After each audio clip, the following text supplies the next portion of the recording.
परिवार के लिए, भरण पोषण के लिए पीड़ित है।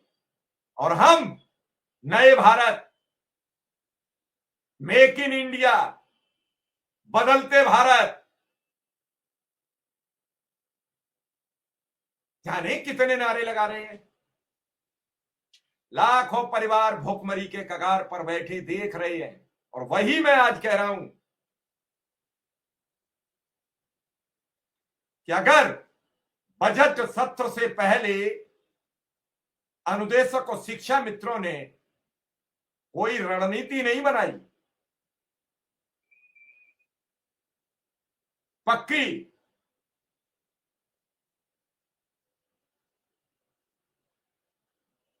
बड़ी समस्याएं होंगी। कोई ठोस रणनीति तो बनानी पड़ेगी।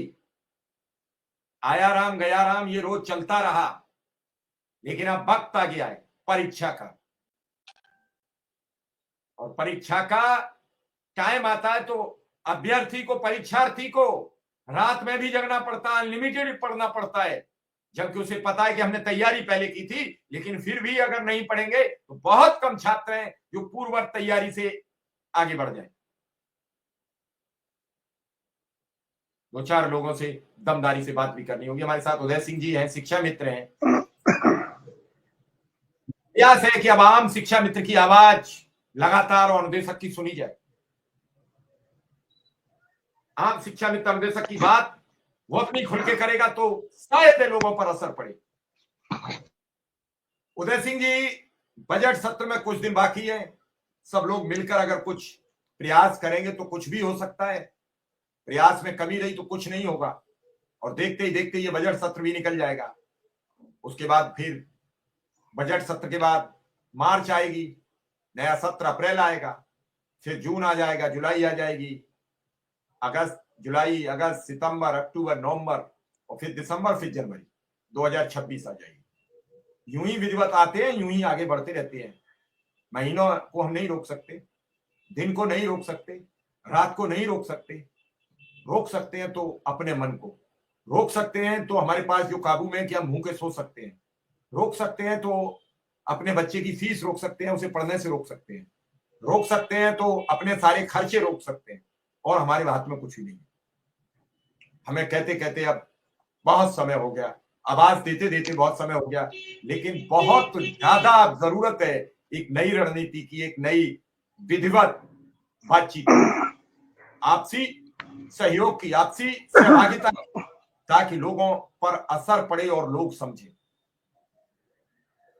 जी नमस्कार सर, और जो भी लोग हमें सुन रहे हैं सभी को मेरा नमस्कार। और सर, हम 12 जनवरी 2023 से 12 जनवरी 2023 से उत्तर प्रदेश शासन से हमारे माननीय प्रदेश अध्यक्ष श्री शिव कुमार शुक्ला जी लगातार प्रयास कर रहे हैं।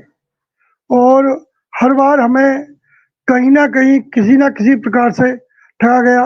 उस समय जब हम लोग लखनऊ में धरना कर रहे थे, जनवरी का माह था, कितनी कड़ाके की ठंड थी, हम लोगों ने प्रयास किया। वहाँ पर विधायिका जी भी आई लखनऊ से जो थी, उन्होंने कहा कि हम मुख्यमंत्री जी से आपकी बात करेंगे। उसके बाद हमारा धरना 20 फरवरी को हुआ, जिसमें कौशल किशोर जी आए। और इसके बाद में एक अंतिम धरना 5 सितंबर को हुआ। फिर उसके बाद में बीच में एक अक्टूबर में भी हुआ, 18 अक्टूबर को, और अंतिम धरना जो 5 सितंबर को हुआ, जो कि एक अनिश्चितकालीन धरना कह करके सभी शिक्षा मित्रों को बुलाया गया था। और उसमें मेरे हिसाब से लगभग 1 लाख, 1.25 लाख लोग शिक्षा मित्र थे जो अनिश्चितकालीन धरने का मूड बना करके लखनऊ पहुंचे थे। और हर बार हमें किसी ना किसी रूप में, किसी ना किसी विधायक जी द्वारा, मंत्री जी द्वारा हमें बताया गया कि अब तुम्हारा कार्य जारी है, कार्य हो रहा है। ऐसी स्थिति में अब हम अंतिम पायदान पर आ चुके हैं। मेरा हमारे प्रदेश अध्यक्ष और जितने भी प्रदेश अध्यक्ष हैं उन सबसे केवल इतनी ही कहनी है कि आप जितनी भी ताकत है आपके अंदर, वो ताकत आप लगा दीजिए।